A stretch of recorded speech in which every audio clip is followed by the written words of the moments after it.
नमस्कार मैत्रिणींनो, मागच्या याच्यामध्ये तुम्ही कटिंग बघितलं लेहंग्यावरच्या ब्लाऊजचं. आज मी तुम्हाला स्टिचिंग दाखवणार आहे. सर्वात आधी मी काय केलेलं आहे, नेटला वरच्या बाजूने अस्तर ठेवलेला आहे आणि तुम्ही बघू शकता खालच्या बाजूने मी त्याला एक टिप मारून घेतलेली आहे आणि याला पूर्ण चारी बाजूला मी टिपा मारून घेणार आहे.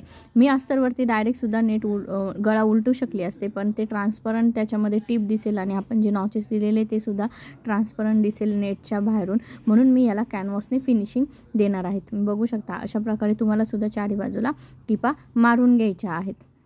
आता ह्याला ऑलरेडी पहिले गळे दिलेले होते, पण माझ्या कस्टमरला गळे हे मोठे हवे आहेत म्हणून मी ते गळे घेतलेले नाही. तुम्ही कधी पण लेहंगा वगैरे घ्याल त्याला नेहमी रेडीचे गळे हे छोटेच येतात. जर तुम्हाला मोठे करायचे असतील तर तुम्ही अशा प्रकारे वापरू शकतात. माझ्या प्रमाणे ट्रिक वापरू शकतात की रेग्युलर आपल्या ब्लाऊजप्रमाणे ब्लाऊज सर्व कट करून घ्यायचे आणि कॅनव्हासवरती आपल्याला गळे तयार करून घ्यायचे. तर तुम्ही बघू शकता मी हा कॅनव्हासवरती गळा तयार करून घेतलेला आहे. यालासुद्धा मी फ्रंटला म्हणजे फ्रंट बाजूने ठेवलेला आहे आणि मधल्या बाजूने मी पहिले सेंटरला टिप मारून घेईल, म्हणजे आपला गळा हलणार नाही आणि दोन्ही पण बाजू आपल्या एकसारख्या येतील. तुम्ही बघू शकता आणि जिथे पण मध्ये रेष दिसते आहे तिथे व्यवस्थित त्याच आकारामध्ये मी आता पूर्ण गळ्याला टिप मारून घेणार आहे. आता माझी टिप मारून झालेली आहे. तुम्ही बघू शकता मधली टिप मी थोडीशी उसवून घेतलेली आहे, नॉचेस द्यायचे आहेत आपल्याला म्हणून. आणि आता मधल्या बाजूला 1/2 इंच सोडून मी कट करून घेतलेला आहे आणि जो मधल्या साईडचा जो पण कॅनव्हास आहे तो काढून घेतला, म्हणजे जेणेकरून उलटवल्यानंतर आपली फिनिशिंग एकदम व्यवस्थित येते आणि त्याला व्यवस्थित नॉचेससुद्धा देऊन घ्यायचे आहेत. आता तुम्ही बघू शकता उलटून घेतलेला आहे मी व्यवस्थित कॅनव्हासने गळा आणि आता ह्याला आपल्याला प्रेस टिप द्यायची आहे.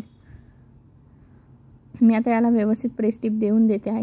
तुम्ही बघू शकता मी कॅनव्हास लावलेला आहे, त्याच्यामुळे आपल्या गळ्याची फिनिशिंग पण एकदम मस्त आणि व्यवस्थित आलेली आहे आणि बाहेरच्या बाजूने सुद्धा काहीच दिसत नाही आहे. आता आपला हा फ्रंट एकदम रेडी झालेला आहे. आता आपल्याला ह्याचा सेंटर काढायचा, त्याच्यानंतर हे एक्स्ट्राचं जे बाहेरचं आलेलं आहे ते कट करून टाकायचं आहे. आपल्या टिपा मारून रेडी झालेल्या आहेत. आता आपल्याला ह्याचा सेंटर काढायचा आणि आपल्याला टक्स टाकायचे आहेत. तर तुम्ही बघू शकता मी 4-4 इंचावरती ड्रॉ करून घेतलेला आहे आणि उभा हा 5 इंचाचा आहे.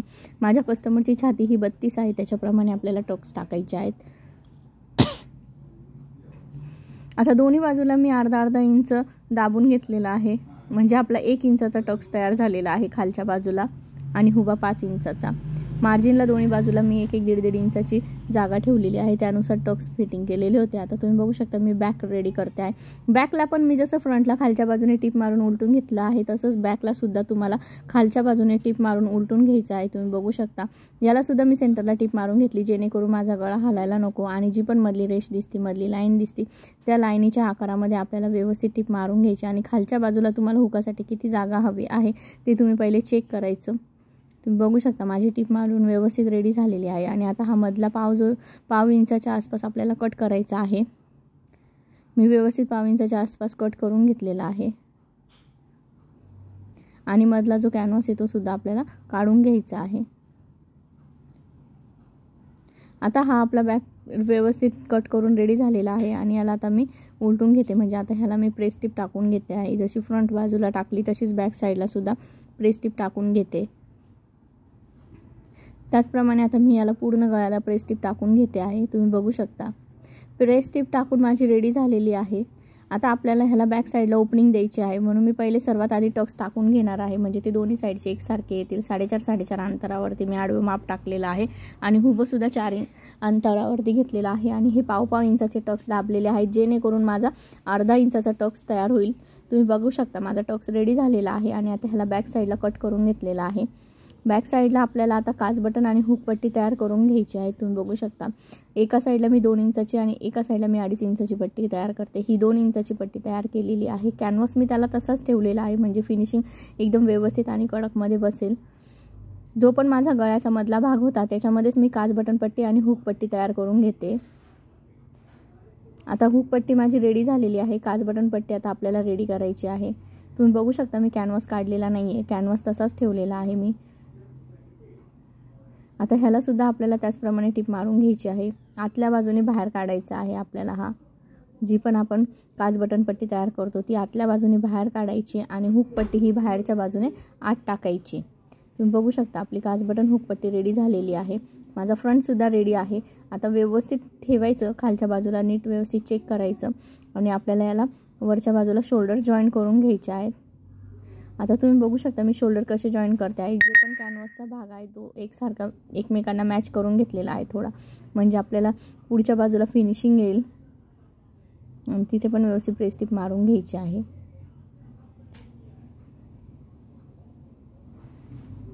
दुसऱ्या साईडला पण आपल्याला शोल्डर त्याचप्रमाणे जॉईन करायचे आहेत.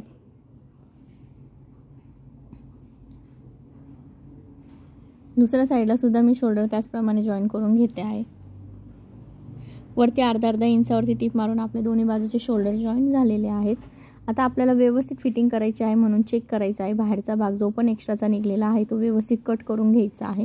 याला ट्रान्सपरंट नेट येणार आहे म्हणून आपल्याला पुढचा हुंडा जास्त कट करायचा नाही, किंवा तुम्ही केला नाही तरी चालेल, कारण की आपली ही नेटची स्लीव्ज आहे आणि ते दिसणार आहे म्हणून याला फ्रंट आर्महोल नाही कट करायचा आहे. स्लीव्जला सुद्धा फ्रंट आर्महोल कट करायची गरज नाही. स्लीव्ज मी 3.5 इंचाची तयार करून घेतलेली आहे आणि सेंटर काढून दोन्ही बाजूला लावून घेते आहे. तुम्ही बघू शकता अशा प्रकारे स्लीव्ज तुम्हाला अटॅच करायचे आहे. पण आता ही नेट असल्यामुळे बाहेरच्या बाजूला ते दिसतं म्हणून आतल्या बाजूला ती टिप टाकायची आणि तुम्ही बघू शकता वरतून मी त्याला सुद्धा प्रेस टिप देते आहे. जे पण आपलं बाहेर आलेलं होतं ते दिसायला नको म्हणून ते आतल्या बाजूला टाकून घ्यायचं आणि म्हणजे ते आपल्याला बाहेरच्या बाजूला यायला नको. आता दुसऱ्या साईडची स्लीव्ज सुद्धा तशीच तयार करून घ्यायची आहे. आपल्याला स्लीव्ज प्रमाणे पूर्ण स्लीव्ज लावून घ्यायची आहे आणि त्याला सुद्धा वरच्या बाजूने आपल्याला प्रेस टिप द्यायची आहे, जेणेकरून आपण जेव्हा ब्लाऊज घालतो तेव्हा आपण जे पण फिटिंग केलेलं आहे ते बाहेर दिसतं आणि ते चांगलं वाटत नाही, म्हणून त्याला मधल्या बाजूला फोल्ड करून प्रेस टिप वरतून टाकून घ्यायची आहे. जेव्हा पण तुम्ही नेटचे असे ब्लाऊज शिवता तेव्हा तुम्हाला प्रत्येकाला अशीच फिनिशिंग द्यावी लागते. आता ह्याला आपण बाहेरच्या बाजूने टिप मारून घेणार, कारण की आपल्याला फिटिंगच्या टिपा टाकायच्या आहेत म्हणून दोन्ही बाजूला मी बाहेरून टिप मारून घेतलेली आहे. आणि दोन्ही पण साईडला आता पाव इंचावरती 3 टिपा मारून घ्यायच्या आहेत आपल्याला, म्हणजे 1.5 इंचाच्या आसपास. तुम्ही बघू शकता मी दोन्ही बाजूला 1.5 इंचाच्या आसपास टिपा मारून घेते आहे आतल्या बाजूला आणि मग नंतरून मी मोजून आणि फिटिंगचे माप त्याच्यावरती ॲडजस्ट करणार आहेत. आपल्या फिटिंगच्या टिपा टाकून रेडी झालेला आहे. आता तुम्ही बघू शकता मी फिटिंग चेक करते. माझी फिटिंग पण चेक झालेली आहे. थोडंसं मला एक्स्ट्रा वाटतंय म्हणून मी दोन्ही बाजूला परत पाव इंचाला टिप मारून घेतली आणि माझी फिटिंग एकदम रेडी झालेली आहे. जर तुम्हाला व्हिडिओ आवडला असेल तर लाईक, शेअर आणि सबस्क्राईब करायला विसरू नका. थँक्यू.